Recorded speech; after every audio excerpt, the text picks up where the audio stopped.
the rhythm of a day long ago. Long before cities rose above rivers and plains, before farms carved neat fields across the land, human life moved according to a slower and more patient rhythm. The world was wider then, quieter in many places, shaped mainly by wind, animals, forests, and the steady passage of seasons. Small groups of early humans lived within this immense landscape. They did not experience the day through clocks or schedules. Instead, light, temperature, and the movement of animals guided the structure of their lives. A single day unfolded gradually, filled with many small tasks that together ensured survival. Morning often began before the sun had fully climbed above the horizon. The first light appeared softly along distant hills or across open plains. In colder regions, the air carried a faint chill that clung to the ground through the early hours. A thin mist might drift along rivers where water still held the coolness of night. Early humans usually slept close together within temporary shelters or near the warmth of a fire that had burned slowly through the darkness. Some shelters were simple windbreaks made from branches and animal skins. Others were small huts built from wood, grass, or reeds depending on the surrounding environment. As the sky brightened, people gradually stirred. The fire was often the first concern of the morning. If embers remained beneath the ashes, someone would carefully add dry twigs and grass to bring the flames back to life. Fire was one of the most valuable tools early humans possessed. It provided warmth, protection from predators, light during darkness, and the ability to cook food. Maintaining it required constant attention. Once the fire crackled again, others began moving about the camp. Some stretched stiff limbs after sleeping on the ground or on bedding made from leaves and animal hides. The sounds of the waking world surrounded them. Birds calling from trees, insects humming softly, distant animals moving through grass or brush. Morning tasks often began quietly. Water had to be gathered if the group had camped away from a river or stream. Containers made from hollow gourds, woven baskets sealed with resin, or animal skins were used to carry water back to the campsite. Meanwhile, another member of the group might check the area nearby for signs of animals that had passed during the night. Tracks pressed into soft soil could reveal which creatures had traveled through the landscape. Fresh footprints suggested opportunities for hunting later in the day. Early humans paid careful attention to these subtle clues. Survival depended on noticing small details within the environment. Food was not always plentiful, and gathering it required knowledge built over generations. Every landscape offered different possibilities.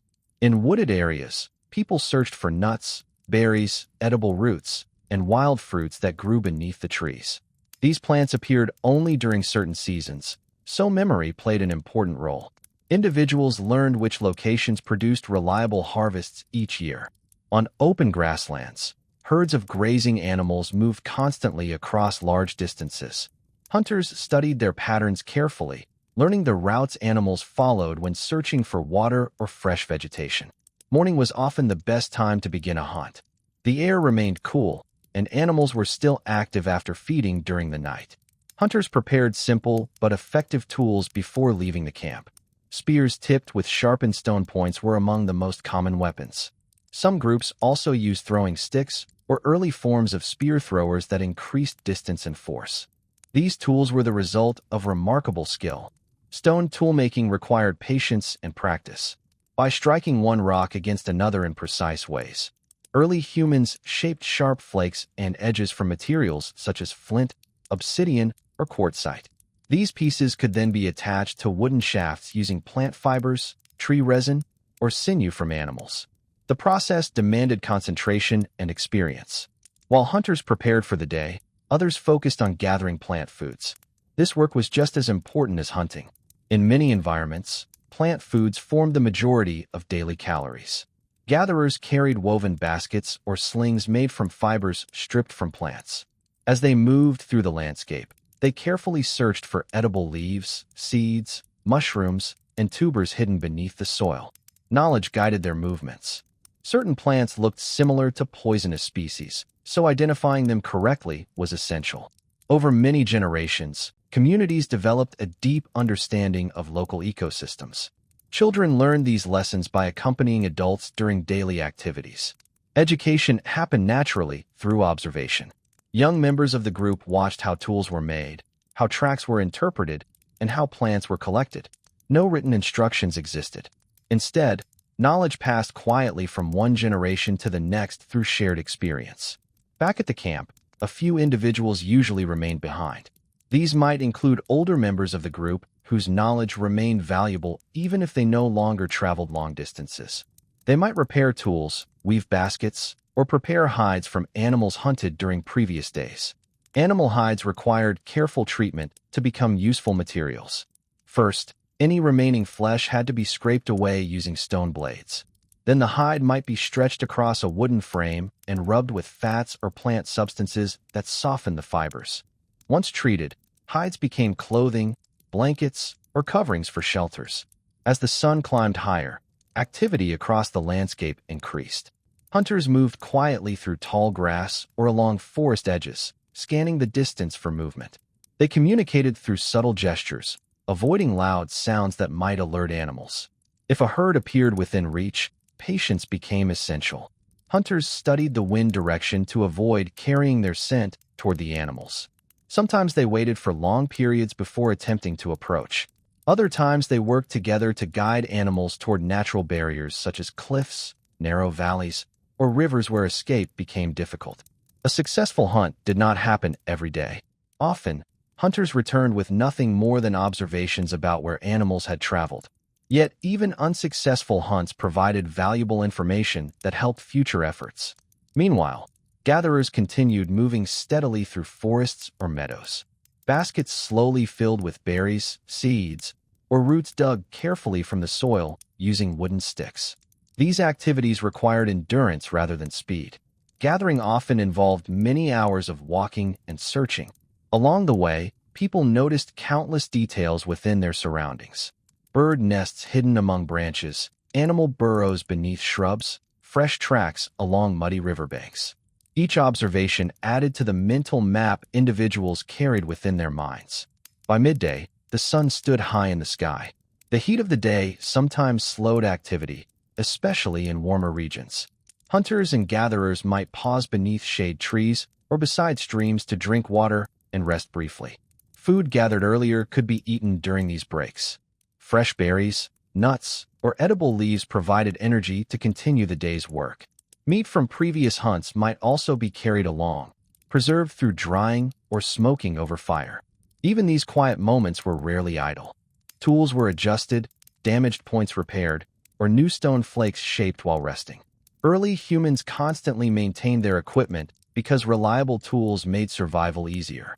As the afternoon approached, groups gradually began returning toward their campsite. The path back might follow rivers or familiar landmarks such as large rock formations, distinctive trees, or hills that marked the terrain.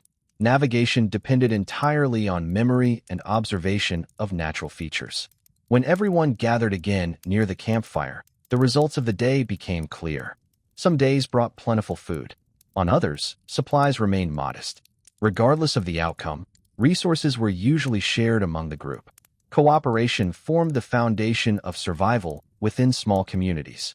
As daylight faded, preparations for evening began.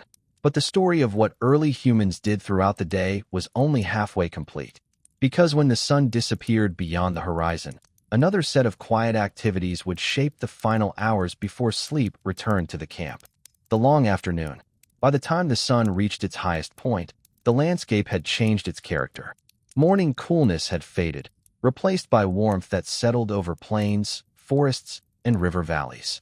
Shadows shortened beneath trees, and the steady rhythm of insects filled the air. For early human communities moving through these environments, midday rarely meant complete rest. Instead, activity shifted into slower and more deliberate tasks suited to the heat of the day. Groups traveling across open terrain often sought temporary shade. A stand of acacia trees on the savanna, a cluster of tall reeds beside a riverbank, or a rocky overhang along a hillside could provide shelter from the direct glare of the sun. These pauses were practical rather than idle. People used the time to inspect tools, examine gathered foods, and quietly observe the surrounding landscape. Observation played a central role in daily life. Even while resting, Individuals watched the behavior of animals and the movement of birds across the sky. Circling vultures might suggest a recent kill made by predators. The distant alarm calls of antelope could reveal the presence of large carnivores nearby. Every detail contributed to a deeper understanding of the world around them. During these midday hours, gatherers sometimes explored areas slightly farther from the campsite than they had earlier in the morning. Certain plants became easier to identify once sunlight illuminated the forest floor. Roots and tubers hidden beneath soil could be found by recognizing subtle changes in the shape of leaves or the texture of the ground. Digging sticks proved useful for this work. These simple tools were usually made from sturdy branches that had been sharpened and hardened in fire. With patient effort, the stick could loosen soil around buried roots without damaging them. Many of these plants contained valuable nutrients that sustained communities during times when meat was scarce. In river valleys and wetlands, other opportunities appeared. Edible aquatic plants grew in shallow water, their stems and seeds collected carefully by those familiar with the environment. Shellfish could be gathered along muddy banks where freshwater mussels buried themselves beneath the sediment. Even insects provided nourishment in some regions, especially larvae hidden within decaying wood. While gatherers continued their quiet work, hunters often followed slower trails during the afternoon. The intense heat of midday made many animals less active, encouraging them to rest in shaded areas or near water sources. This behavior allowed hunters to approach more closely if they moved carefully and remained downwind. Tracking required patience that could stretch for hours. A broken twig, a patch of flattened grass, or a faint indentation in dust might reveal the direction an animal had taken earlier.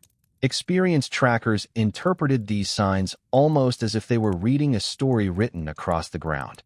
Sometimes the trail led through surprising terrain. A herd might pass from grassland into forest, then descend toward a river where footprints disappeared along the water's edge. In such moments, hunters relied on intuition shaped by years of experience. They imagined where the animals would travel next based on weather, food availability, and previous patterns. Success did not depend solely on strength or speed. Knowledge of behavior proved just as important. Certain species followed predictable routes between feeding areas and water sources. Others moved according to seasonal migrations that could stretch across hundreds of miles. Early humans memorized these patterns through careful observation repeated over many years. Meanwhile, life continued within the campsite itself. Those who had remained behind rarely sat idle. Many practical tasks filled the afternoon hours. One common activity involved the repair of stone tools used for cutting, scraping, and shaping materials. Over time, the edges of these tools dulled through constant use. Restoring their sharpness required skilled flaking techniques that removed tiny fragments from the stone. This process often took place near flat surfaces where flakes could be collected and reused. Some pieces became smaller cutting implements, while others served as sharp points for new tools. Nothing valuable was wasted. Even the smallest fragment might prove useful when attached to a wooden handle with plant fibers or sinew. Another important responsibility involved preparing plant fibers for weaving. Certain grasses, reeds, and bark fibers could be twisted together into strong cords. These cords formed the foundation of nets, slings, carrying straps, and baskets. The weaving process demanded patience. Fibers were softened by soaking them in water, then twisted gradually between fingers and palms until they formed long strands. Several strands could be braided together to create thicker rope capable of carrying heavy loads. Basket weaving developed into a remarkably refined skill within many early human communities. By carefully bending flexible branches and interlacing plant fibers, individuals produced containers strong enough to hold gathered foods or transport water-resistant materials. These baskets allowed groups to collect larger quantities of food during foraging trips. They also helped organize supplies within the camp, ensuring that valuable items such as tools, dried meat, or medicinal plants remained protected. Children often played nearby while adults worked. Their activities were not entirely separate from the tasks of the group. Even games sometimes reflected the skills they would need later in life. Small sticks might be thrown at imaginary targets, mimicking the motion of hunting spears. Stones were stacked or arranged into patterns that resembled the early stages of toolmaking. Through play and observation, Younger members gradually absorbed knowledge about survival in the natural world. In many environments, the afternoon also provided time for processing materials collected during previous days. Animal bones from earlier hunts could be shaped into awls, needles, or small hooks used for fishing. The dense structure of bone made it an excellent material for tools requiring precision. Hollow bones also served as containers for pigments gathered from natural sources. Red ochre, yellow clay, and charcoal could be ground into powder and mixed with animal fat to create paint-like substances. These pigments had many uses, including body decoration, marking objects, and possibly symbolic purposes connected to rituals or storytelling.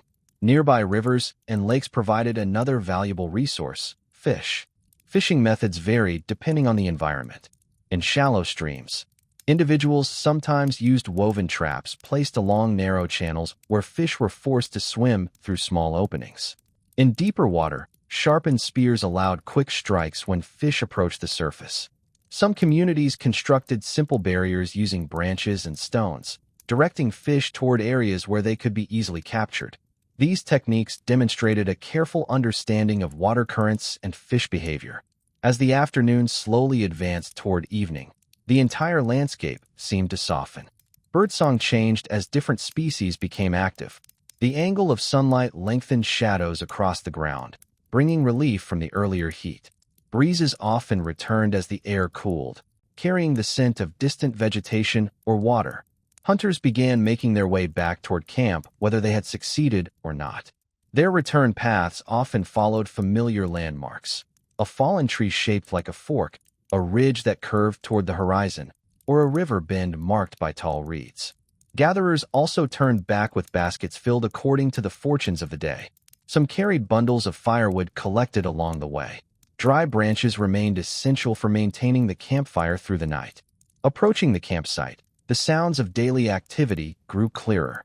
Children moved between shelters while adults prepared spaces for processing the gathered food.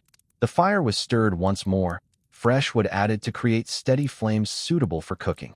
Soon the scattered members of the group gathered together again within the fading light.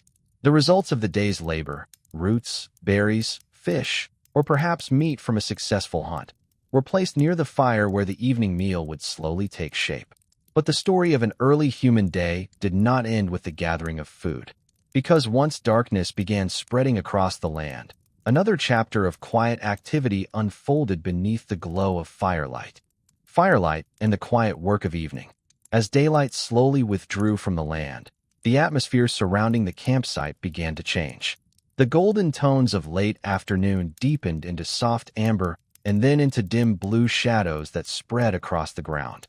Birds that had filled the air with sound throughout the day gradually quieted as they returned to their nests.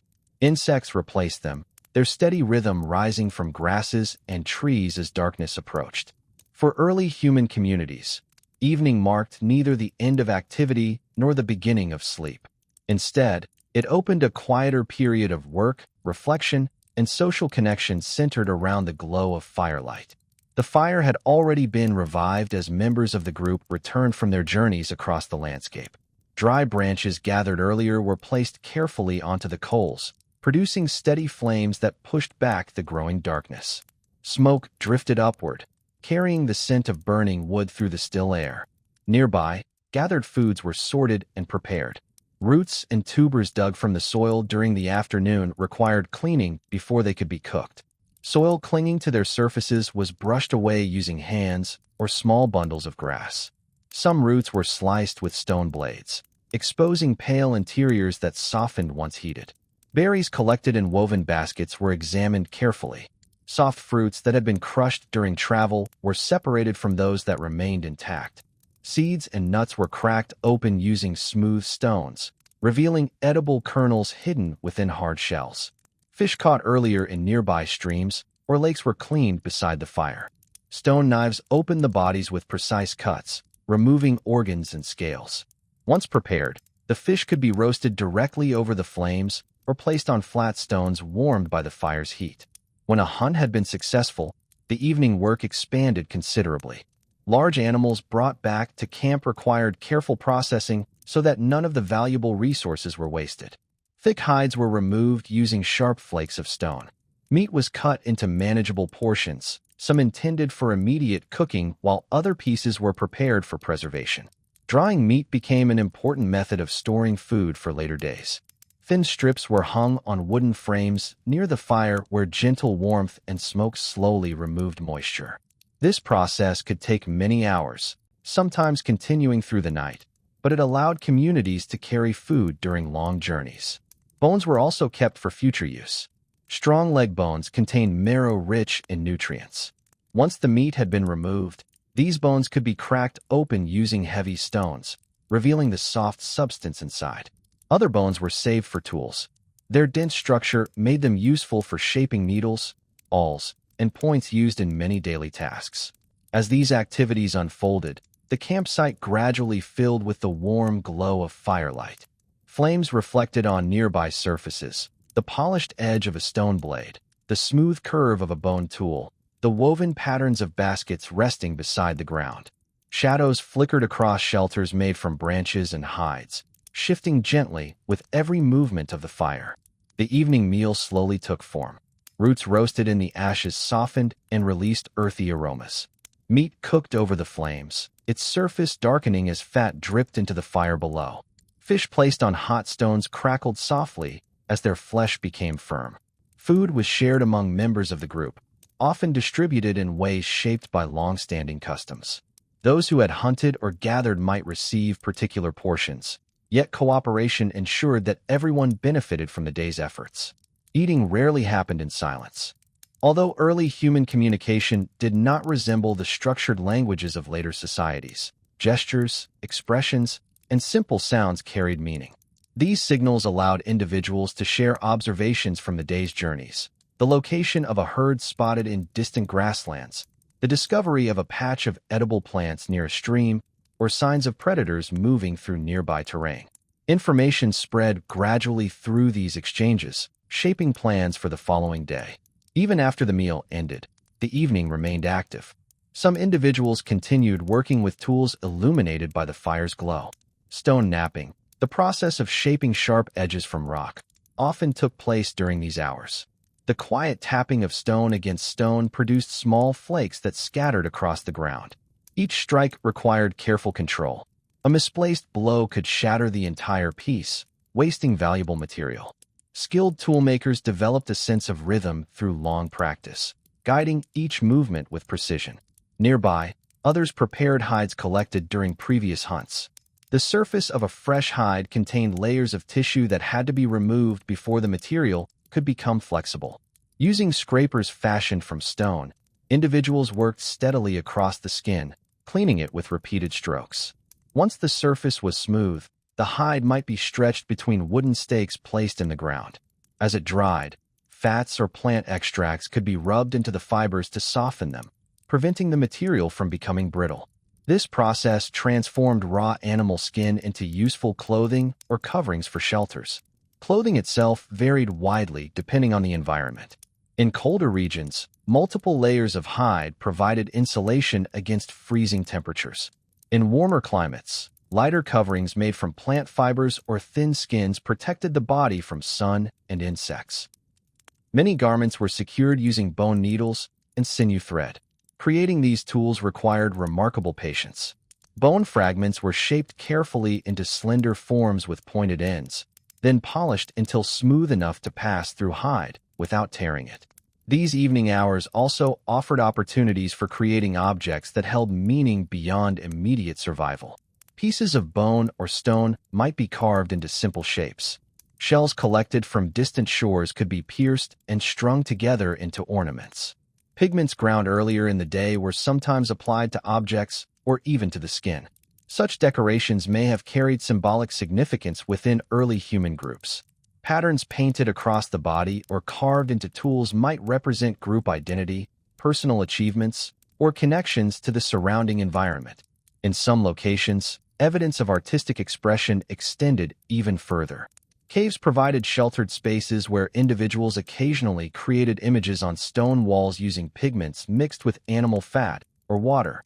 Shapes resembling animals, handprints, and abstract markings appeared in many regions of the world, suggesting that creative expression formed part of human life even during these distant periods. Back at the campsite, younger members of the group remained awake long after the meal ended. They observed the work of older individuals, learning how tools were shaped and how materials were prepared. Some practiced simple tasks themselves under watchful guidance, twisting plant fibers into cord, sharpening small sticks, or arranging stones around the fire. Learning unfolded gradually through participation. Knowledge passed not through formal instruction, but through shared activity repeated across countless evenings. Meanwhile, the natural world surrounding the campsite shifted as night deepened. Nocturnal animals began moving through the darkness beyond the circle of firelight.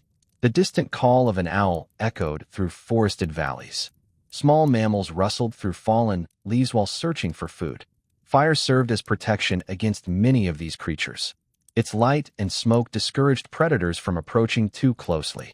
For this reason, maintaining the flames remained essential throughout the night. Individuals sometimes took turns adding wood to the fire, ensuring that the coals never faded completely. Above the campsite, the sky gradually filled with stars. Without artificial lights to dim their brightness, the night sky appeared vast and deeply detailed. Patterns formed by clusters of stars became familiar landmarks, guiding travelers during long journeys across open landscapes. These celestial shapes may also have held deeper significance within early human cultures, though the exact meanings remain unknown. As the hours passed, fatigue slowly settled across the camp. Tools were placed aside. The final tasks of the evening came to an end.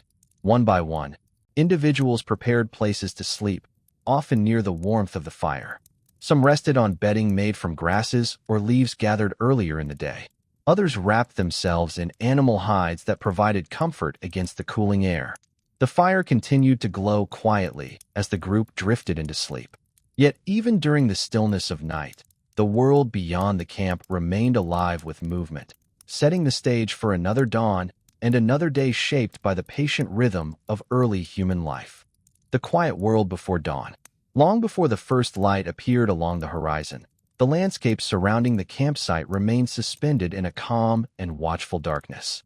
The fire had burned lower during the night, its bright flames reduced to clusters of glowing embers beneath a thin layer of ash. From time to time, a small piece of wood shifted inward, sending a brief pulse of light across the ground. The air felt different during these hours. Temperatures often dropped noticeably, especially across open plains or elevated hillsides where warmth escaped easily into the night sky. A faint layer of moisture sometimes formed on grasses and leaves, gathering slowly as dew. Most members of the group slept deeply, their bodies resting after a day filled with movement and effort. Yet the camp rarely fell into complete silence. Someone usually remained partially awake near the fire, either intentionally or through habit formed over many seasons. This quiet watch served several purposes. Predators often moved through the landscape during the darkest hours before dawn. Large cats, wolves, or hyenas searched for opportunities along game trails that crossed the territory. Although fire discouraged many animals from approaching, awareness of the surrounding environment remained important. The person tending the embers might occasionally add a small branch to revive the flame or gently stir the ashes so that warmth continued spreading through the camp. Beyond the circle of light, the natural world continued its nighttime rhythm. Owls glided silently between trees while searching for small prey hidden among the undergrowth. Farther away, larger animals moved cautiously through the darkness. Their footsteps sometimes produced faint rustling sounds that drifted across the still air. The sky above remained wide and luminous. Without the interference of artificial light, stars appeared bright and sharply defined. Long arcs of constellations stretched from one edge of the horizon to the other. Over many generations, early humans became deeply familiar with these patterns. Traveling at night was sometimes necessary, especially during long seasonal migrations across open land. In those moments, the position of stars offered reliable orientation when landmarks were difficult to see. Back within the camp, the glowing embers slowly released warmth into the surrounding air. A few individuals stirred briefly during the night. Someone might adjust a hide covering or shift position on a bed of leaves. Another might rise quietly to drink water from a nearby container made from animal skin or a hollow gourd. These small movements were part of the natural cycle of rest. Sleep rarely occurred in a single uninterrupted stretch. Instead, it often unfolded in phases, with periods of quiet wakefulness in between. During these moments, individuals sometimes observed the fire or listened to distant sounds drifting across the landscape. Gradually, subtle changes began to appear in the eastern sky. At first, the darkness simply softened. The deepest black tones gave way to faint shades of gray that spread slowly upward. Stars near the horizon faded one by one as the earliest hint of dawn approached. Birds were often the first creatures to sense the approaching light. A single call might echo from the branches of a nearby tree, followed by another from farther away. These sounds spread gradually across the environment as more birds began their morning activity. Within the camp, the person closest to the fire noticed these changes. The embers were stirred again, and a few small twigs were added carefully. Flames returned with a soft crackling sound, pushing back the lingering darkness around the campsite. Soon others began to awaken. Morning did not arrive suddenly, but unfolded through a sequence of small moments. Someone sat upright and stretched stiff arms after a night of rest. Another brushed dew from a hide covering before standing to warm hands near the fire. The air remained cool, carrying the scent of damp soil and vegetation. As light continued spreading across the sky, the outlines of the surrounding terrain became clearer. Nearby trees emerged gradually from shadow. The distant edge of a river or hillside appeared as a pale shape against the growing brightness. Morning activity resumed quietly. The fire needed steady fuel, so individuals walked short distances from the camp to gather fallen branches left behind from earlier days. Dry wood produced the best flames, and experienced members of the group quickly recognized which pieces would burn effectively. Water was another early priority. If the campsite lay near a stream or river, someone carried containers to refill them before the day's movement began. These containers varied widely depending on the region. Some were made from woven plant fibers lined with resin to prevent leakage. Others used animal stomachs or skins tied securely at the opening. The short walk to the water's edge often revealed fresh information about the environment. Animal tracks imprinted in soft mud during the night offered clues about creatures that had passed nearby. The distinctive shape of hoofprints might indicate grazing animals approaching the river after dark. The wide paw marks of a predator suggested a different story entirely. Such discoveries influenced the plans for the coming day. Meanwhile, others prepared simple morning meals using food gathered or preserved earlier. Dried meat could be warmed briefly near the fire. Nuts and seeds stored in baskets were cracked open and shared among the group. In some environments, edible plants were collected directly around the campsite before leaving for longer journeys. Tender shoots growing after seasonal rains offered a fresh source of nourishment. Morning also provided an ideal time to inspect and organize equipment. Spears leaned against a tree or rested near the fire where they had been placed the night before. Each one was examined carefully. Stone points were checked for damage, and bindings made from sinew or plant fibers were tightened if necessary. A broken point could be replaced quickly using spare stone flakes carried for that purpose. Carrying equipment efficiently remained important for groups that traveled frequently. Many tools were lightweight and multifunctional, designed to serve several purposes rather than a single specialized task. Baskets were inspected as well. Gatherers ensured that their woven containers remained strong enough to hold food collected during the day. If a section had loosened or broken, plant fibers could be added quickly to repair the structure. Children often assisted with these preparations. Small tasks offered opportunities to practice skills they would need as adults. Collecting kindling, carrying lightweight containers, or helping sort tools allowed them to participate in the daily rhythm of the group. By the time the sun finally appeared above the horizon, the campsite had already returned to full activity. Warm golden light spread across the ground, illuminating grasses sparkling with dew. Mist lifted slowly from nearby water, revealing reflections of trees and sky along the surface. The day's journeys were about to begin again. Hunters observed the direction of the wind before setting out. Understanding air movement helped them approach animals without revealing their scent. Gatherers discussed the locations they planned to explore, remembering where plants had grown successfully during previous seasons. Each person carried knowledge shaped by many past experiences. The land itself acted as a vast memory. Hills, rivers, groves of trees, and rocky outcrops all held information about where food, water, or shelter might be found. Leaving the campsite required quiet organization. Tools were gathered. Baskets were lifted onto shoulders using braided straps. Spears were balanced carefully for long walks through forests or across open plains. Before departing, the fire was managed carefully. Large flames were reduced to glowing embers that could remain alive for many hours. A few thicker pieces of wood were placed on top so that heat would continue smoldering beneath the ashes. This ensured that when the group returned later, the fire could be revived easily without the difficult process of creating sparks from stone. Soon the camp began to empty. Hunters moved toward distant grasslands where herds had been seen the previous day. Gatherers followed paths leading into forests, valleys, or along rivers where edible plants grew in abundance. The quiet circle of the campsite remained behind, marked by the gentle smoke rising from the resting fire. Another day had begun, bringing with it new journeys across landscapes that early humans knew intimately yet continued to explore with patience and attention.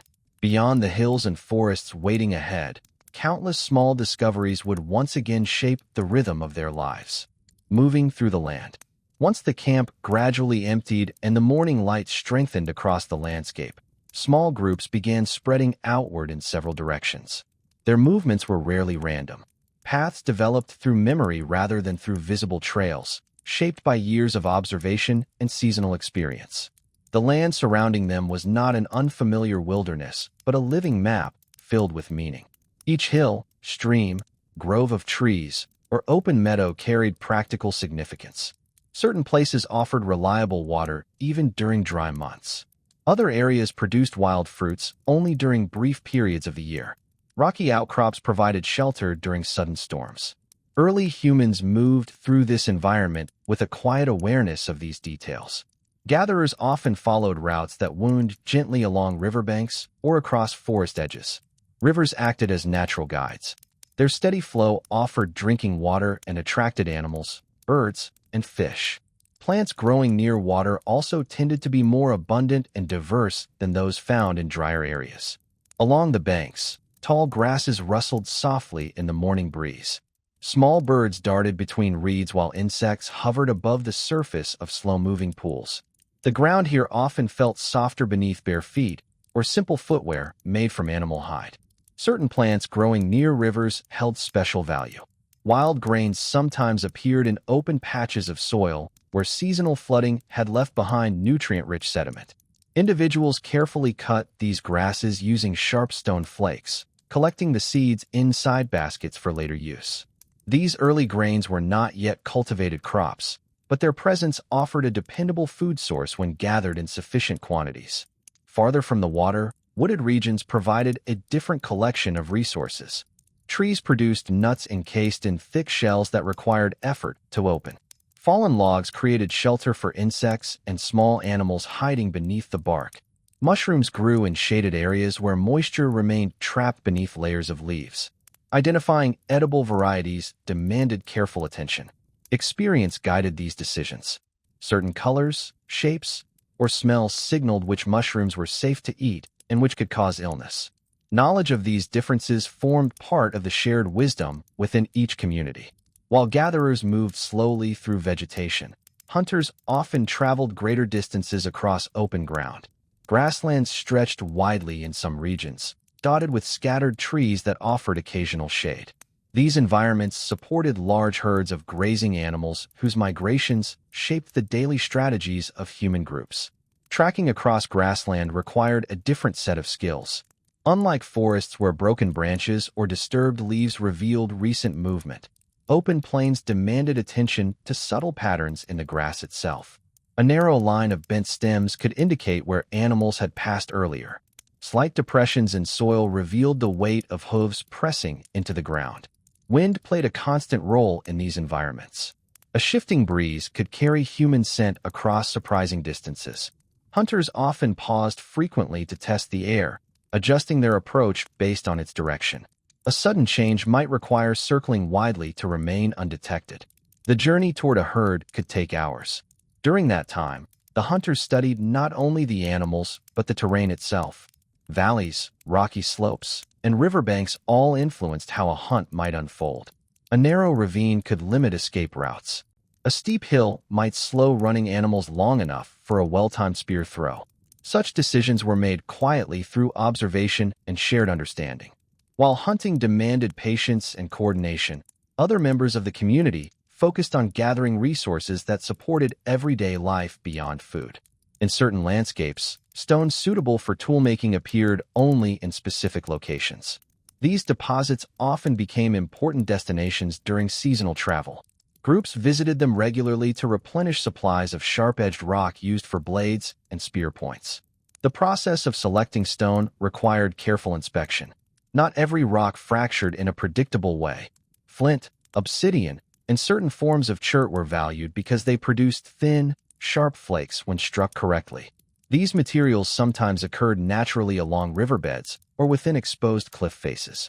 When a suitable piece was found, it might be shaped immediately or carried back toward camp for later work.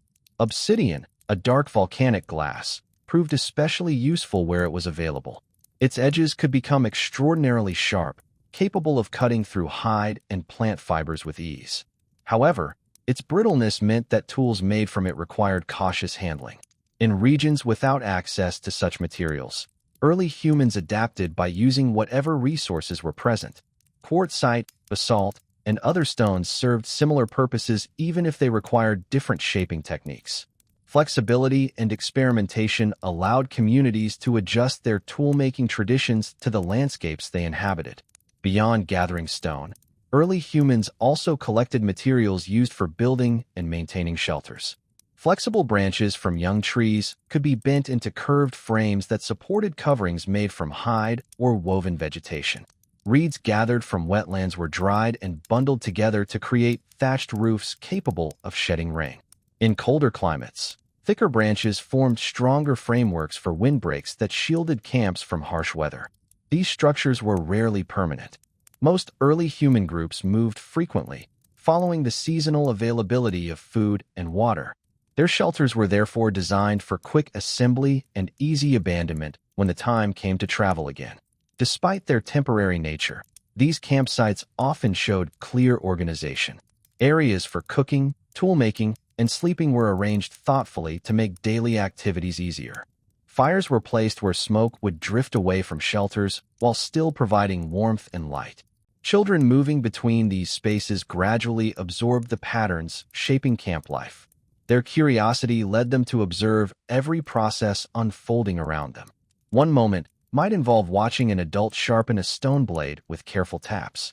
Another moment might involve examining a plant newly gathered from the forest floor.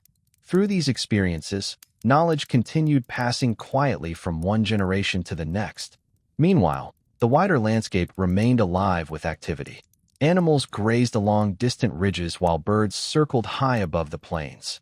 Insects moved through tall grasses, pollinating flowers that would later produce seeds and fruit. The entire ecosystem functioned as a complex web in which early humans participated rather than dominated. Weather conditions also shaped the day's progress. A sudden shift in wind might bring clouds across the sky, casting moving shadows over the land. In warmer climates, distant thunder sometimes announced approaching storms long before rain arrived. When dark clouds gathered, groups adjusted their plans accordingly. Gatherers might begin returning earlier than expected, carrying baskets filled with whatever resources had been collected so far. Hunters observing changes in animal behavior might realize that herds were moving toward sheltered valleys where rain would be less intense. The ability to read these environmental signals allowed early humans to respond quickly to changing conditions. As the day continued, the sun climbed steadily higher. Light reflected off river surfaces and illuminated the wide stretches of land through which people traveled. Footsteps left temporary marks in dust or damp soil, soon erased by wind, rain, or the movement of animals. Yet the memory of each journey remained within the minds of those who made it. Paths taken during one season might guide travel months later when conditions returned to a familiar pattern. Over time, this knowledge formed an invisible network of routes stretching across vast territories. Eventually, as the afternoon approached once more, individuals began turning back toward the campsite. Their baskets and tools carried the results of the day's exploration. Each return added new pieces to the collective understanding of the land, a deeper awareness of where resources could be found and how the environment continued to change. The journey back often unfolded beneath a softer light as the sun gradually leaned toward the horizon. Another evening waited ahead, where firelight would once again gather the group together and the quiet work of night would begin anew. Seasons of movement. As the sun lowered once again and the returning figures approached the familiar clearing of the campsite, the rhythm of life continued within a pattern far larger than a single day. Early human communities did not experience time only through sunrise and sunset. Their lives were shaped just as strongly by the steady turning of the seasons. The land itself changed throughout the year. Rivers that flowed calmly in one season could swell dramatically during periods of heavy rain. Meadows filled with flowers during warmer months eventually faded into dry grass when temperatures rose. Forests produced fruit and nuts only during brief windows before the branches grew quiet again. Because of this constant transformation, early humans rarely remained in one place for long periods. Movement allowed them to follow the shifting abundance of the natural world. When berries ripened in a particular valley, people traveled there to gather them. When herds of animals began migrating across open plains, hunters moved closer to the paths those animals followed. These journeys sometimes covered large distances. Across certain regions, groups traveled between landscapes that looked entirely different from one another. A community might spend part of the year near coastal waters rich with fish and shellfish, then move inland when seasonal plants began growing along rivers and hillsides. Such travel demanded careful planning. Knowledge passed through generations helped determine when it was time to leave one location and begin moving toward another. The appearance of certain birds, the blooming of particular plants, or the changing color of grasses all served as signals within the environment. Preparing for travel involved many small tasks. Shelters built from branches and hides were dismantled piece by piece. Materials that could be reused were packed carefully.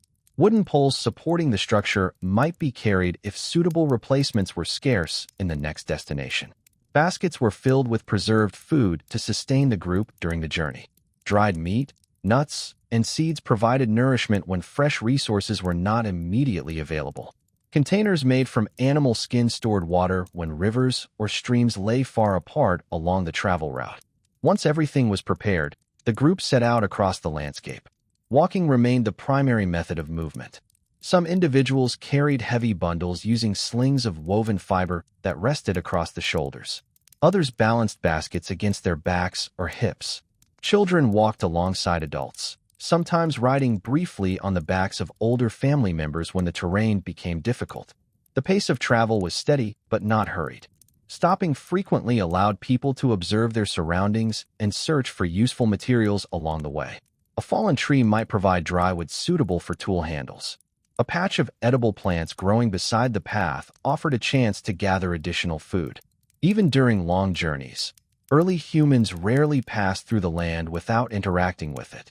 Rivers presented both opportunity and challenge during these travels. Crossing shallow streams could be simple when the water level remained low. However, larger rivers required careful consideration. Some communities constructed simple rafts from logs or bundles of reeds tied together with plant fibers. These floating platforms allowed people to carry supplies across calm sections of water. In other cases, groups moved along the riverbank until they discovered a natural crossing point where rocks created a stable path through the current. The process demanded patience and cooperation. Tools, baskets, and preserved food needed protection from the water. Individuals helped one another navigate slippery stones or shifting currents. Beyond rivers, other landscapes offered different obstacles. Mountainous terrain required slow movement along steep slopes where loose rocks shifted underfoot. Dense forests forced travelers to weave through tangled vegetation while watching carefully for hidden roots or fallen branches. Yet these environments also provided valuable resources. Mountain regions sometimes contained caves or rock shelters offering protection during storms. Forests supplied wood for tools, edible plants, and small animals that could be hunted when larger prey proved difficult to find. During extended journeys, temporary camps were established along the route. These resting places were simple and quickly assembled. A windbreak made from branches might be enough to block cold air during the night. Fires were lit using materials gathered nearby, providing warmth and a place to cook food. Even these brief camps reflected familiar patterns. Tools were placed within easy reach. Food supplies were organized carefully. Fires were arranged where smoke would drift safely away from sleeping areas. Once morning arrived again, the journey continued. These seasonal migrations often led to landscapes known through memory, yet rediscovered each year with fresh attention. A valley visited during previous generations might still contain the same stands of nut-bearing trees. A coastline might still reveal tidal pools filled with shellfish when the ocean withdrew during low tide. Returning to these places carried a sense of familiarity. The group already understood the layout of the land. They knew where fresh water could be found, where shelters could be built, and which areas offered the richest supply of food. Some locations were visited repeatedly for centuries. Archaeological discoveries in many parts of the world reveal layers of ancient campsites where early humans returned again and again. Stone tools left behind in one generation were sometimes found and reused by later groups. These sites gradually accumulated traces of countless visits, fragments of bone, charcoal from fires, broken pieces of stone shaped during toolmaking. Within these returning journeys, another important aspect of life occasionally appeared. Different human groups sometimes encountered one another while moving through overlapping territories.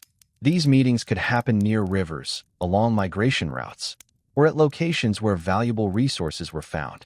The presence of another group was often noticed through subtle signs, footprints in soft soil, smoke rising in the distance, or the remains of a recently used campsite. Interactions between groups varied widely. Some meetings likely involved cautious observation from a distance before either side approached closer. In other cases, individuals may have exchanged resources such as stone materials or food gathered from distant environments. Evidence discovered by archaeologists suggests that materials sometimes traveled hundreds of miles from their original sources. This movement hints at networks of interaction linking separate communities across vast regions. These encounters may also have allowed the sharing of knowledge. Techniques for shaping tools, locating certain plants, or navigating unfamiliar landscapes could spread gradually through contact between groups. Although much about these exchanges remains uncertain, they formed part of the broader human experience across ancient environments. Eventually, after days or even weeks of travel, the migrating group reached its seasonal destination. The landscape ahead might look different from the previous campsite, perhaps a wide river valley filled with tall grasses, or a forested hillside where fruit-bearing trees grew in abundance. Upon arrival, attention turned once more to the familiar process of building a new camp. Branches were gathered, fires were prepared, baskets were arranged near the center of activity. The daily rhythm that had shaped life in the previous location began again within this new environment. Morning journeys to gather food, careful observation of animal tracks, quiet evenings spent shaping tools beside the fire. All of these patterns continued within the ever-changing cycle of seasons. Yet within these movements across the land, something else gradually developed. Over many generations, the experience of travel itself deepened humanity's understanding of the natural world, forming a relationship with the environment that extended far beyond the simple search for survival. Knowledge carried through generations. When a group finally settled for a time within a familiar valley or along the edge of a forest rich with food, the routines of daily life resumed with quiet steadiness. Yet beneath these routines lay something more enduring than the immediate needs of hunting, gathering, or shelter building. Early human life depended not only on physical effort, but also on the steady accumulation of knowledge passed carefully from one generation to the next. This knowledge was not written or recorded in symbols. Instead, it lived within memory, observation, and shared experience. Each person carried a portion of it, shaped by their own journeys through the land. Together, these individual understandings formed a collective awareness of the world surrounding them. Children played a central role in this process. From their earliest years, they followed adults through forests, across riverbanks, and along open plains. Their presence was not simply tolerated, but woven naturally into the rhythm of daily tasks. Through watching and participating, they slowly absorbed the countless details necessary for survival. Learning unfolded gradually through repeated exposure. When gatherers searched for edible plants, children noticed the shape of leaves and the scent of crushed stems. They observed how roots were loosened carefully from the soil and how fruits were examined before being placed into baskets. Mistakes became opportunities for correction rather than punishment. The complexity of the natural world required patience and continuous learning. Meanwhile, young members of the group also observed the preparation of tools. Stone toolmaking remained one of the most important skills within early human societies. The shaping of a useful blade required an understanding of the hidden structure inside each stone. Striking at the correct angle allowed thin flakes to separate cleanly, forming edges sharp enough to cut through hide or plant fibers. This technique could not be mastered quickly. Years of practice gradually refined the ability to judge where each strike should land. Young observers sometimes began by collecting small stone fragments and experimenting with their own attempts at shaping edges. Nearby, adults demonstrated the proper handling of hammerstones used to control each impact. Through repetition, the sounds of tapping stone became familiar within the campsite. Knowledge extended far beyond toolmaking. Seasonal awareness formed another essential part of early human understanding. The timing of plant growth, animal migration, and weather patterns influenced nearly every decision about movement and resource gathering. Older members of the group often possessed the deepest knowledge of these cycles. Having witnessed many years of seasonal change, they recognized subtle signals within the environment that others might overlook. The return of certain birds might indicate that fish would soon gather in nearby rivers. The flowering of a particular plant could signal that fruits in another region were about to ripen.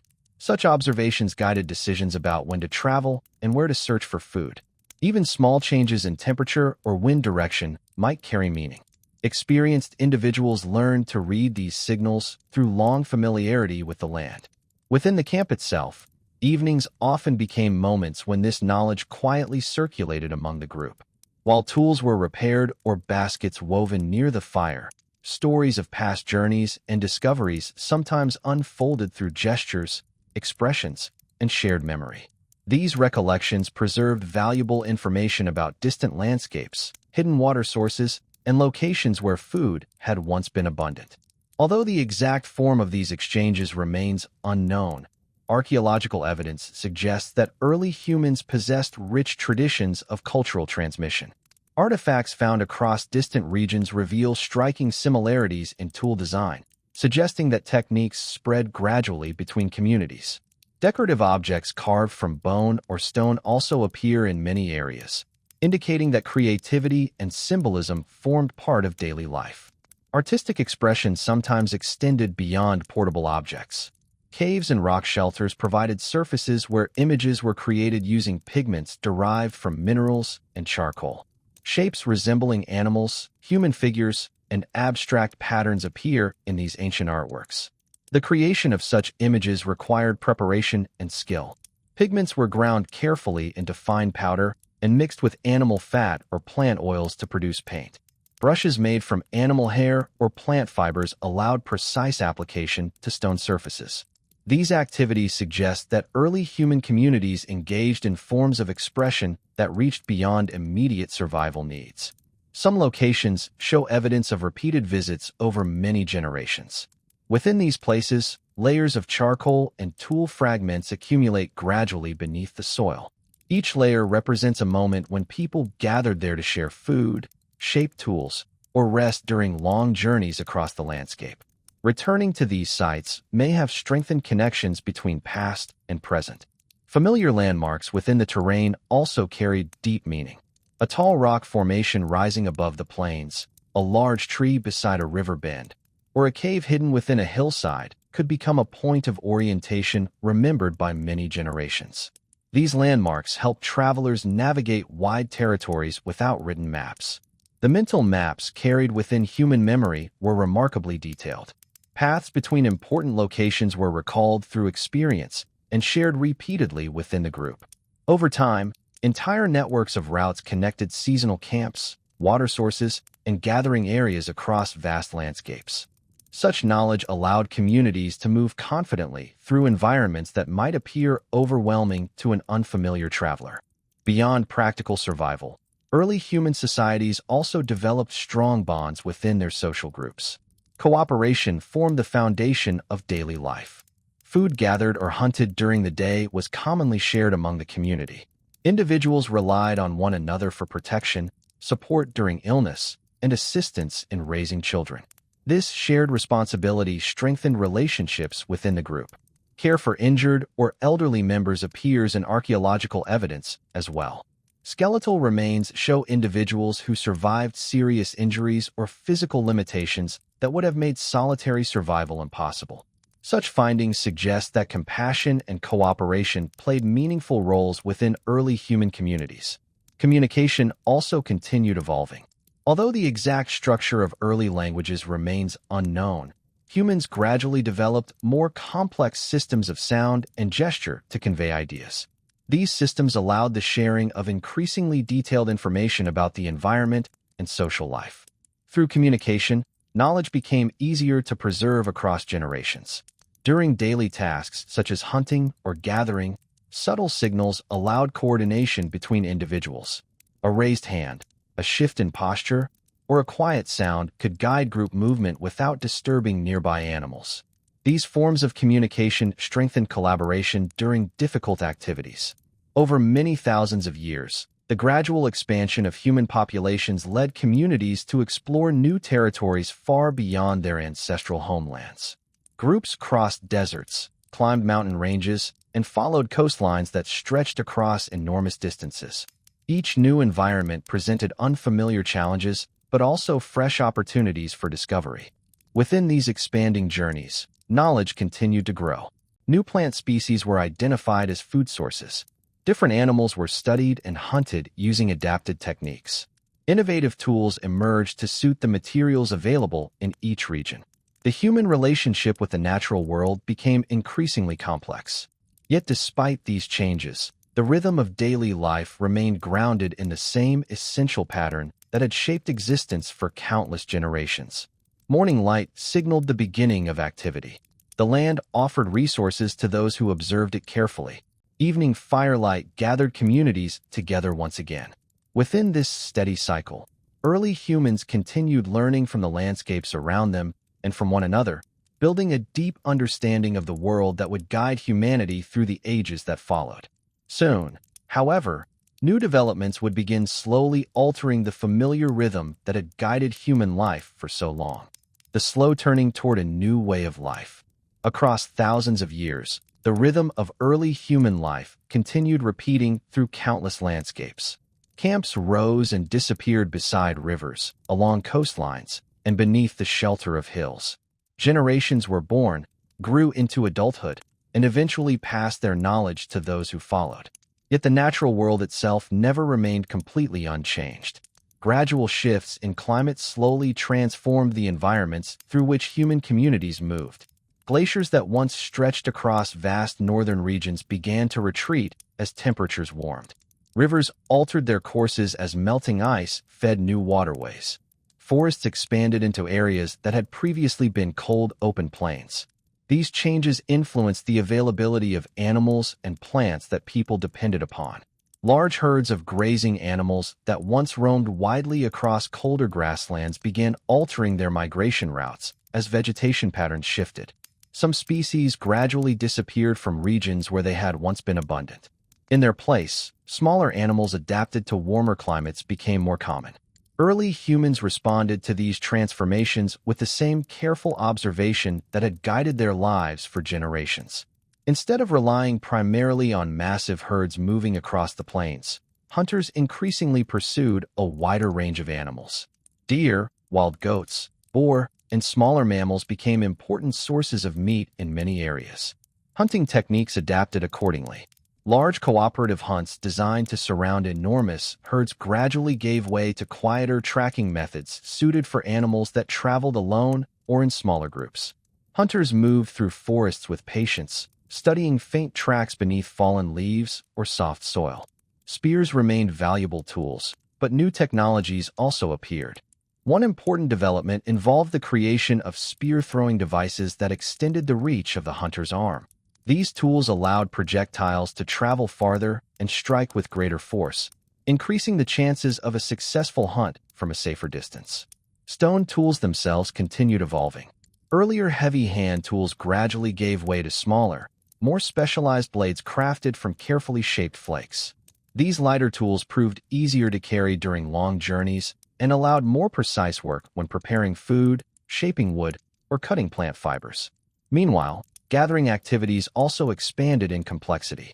As human communities explored forests and valleys that had grown richer with plant life, they encountered a remarkable variety of edible species.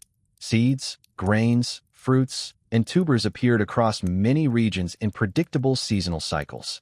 Over time, gatherers began recognizing that certain plants tended to grow repeatedly in the same areas. When seeds fell from harvested plants, new growth sometimes appeared during the following season. This simple observation gradually introduced a new possibility within human life. Instead of only collecting plants where they happened to grow naturally, people could encourage useful plants to appear in particular places. At first, this change occurred subtly. Seeds dropped intentionally near campsites might sprout the following year. Clearing competing vegetation around certain plants allowed them to grow more strongly. These small actions slowly influenced the surrounding environment. Such practices did not yet resemble full agriculture, but they represented an important shift in how humans interacted with the land. Rather than simply moving through landscapes in search of resources, people began shaping those landscapes in small but meaningful ways. Fishing techniques also became more advanced in many regions. Communities living near lakes, rivers, or coastal waters developed tools specifically designed for capturing aquatic animals. Bone hooks attached to lines made from twisted plant fibers allowed fish to be caught individually. In other places, woven nets were created by carefully knotting plant cords into wide mesh patterns.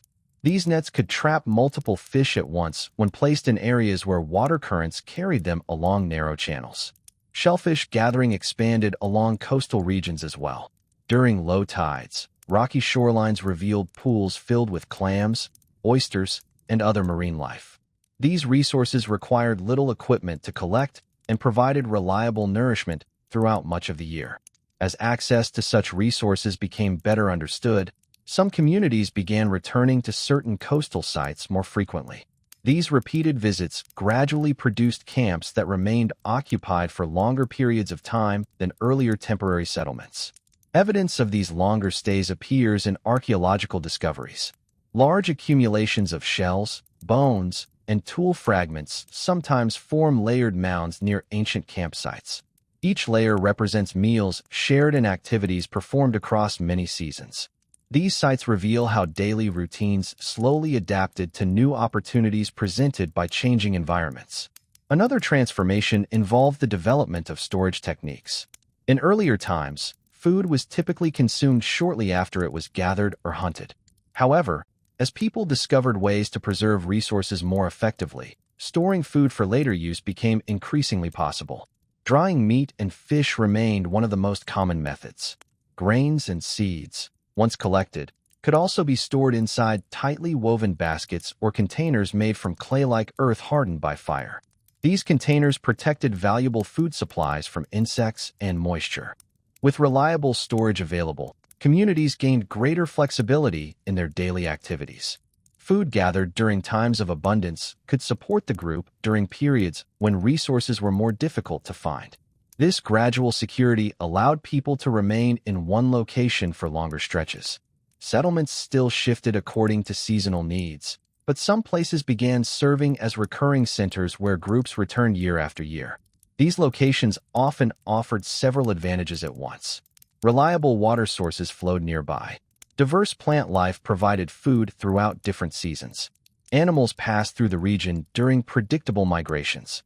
Within such environments, human communities continued refining the skills that had supported them for millennia.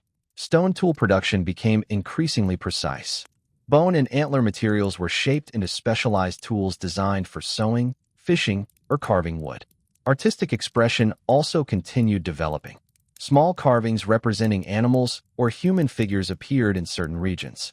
Patterns etched onto bone or stone objects hinted at symbolic traditions whose meanings remain uncertain today. These creative works suggest that early humans viewed their world not only through the lens of survival, but also through imagination and cultural identity. Meanwhile, social connections between different groups gradually expanded. Occasional meetings between communities allowed materials and ideas to travel across wide distances. Shells from coastal areas sometimes appeared far inland. Stone suitable for toolmaking was carried across regions where such materials did not naturally occur. These exchanges linked separate populations through networks of interaction that stretched far beyond individual camps. Within these evolving relationships, humanity continued building a deeper understanding of the world. Every new tool, every observation about plant growth, every journey across unfamiliar land contributed to a growing foundation of knowledge. Yet the essential rhythm of daily life still remained recognizable. Morning light still awakened camps scattered across forests, plains, and coastlines. People still walked through the land searching for food and materials needed to sustain their communities. Evenings still gathered families around fires whose warmth illuminated faces and tools alike. Within that circle of light, the knowledge of countless generations continued passing quietly forward. The activities that filled each day, hunting, gathering, building, observing, sharing, formed the patient foundation upon which all later human civilizations would eventually stand. Long before cities, writing, or agriculture transformed the world, early humans had already spent thousands of years learning how to live within the rhythms of the earth itself. And in those distant days, from the first pale light of dawn until the final glow of embers beneath the night sky, their lives unfolded through the simple yet profound work of surviving, observing, and belonging to the vast landscapes that surrounded them.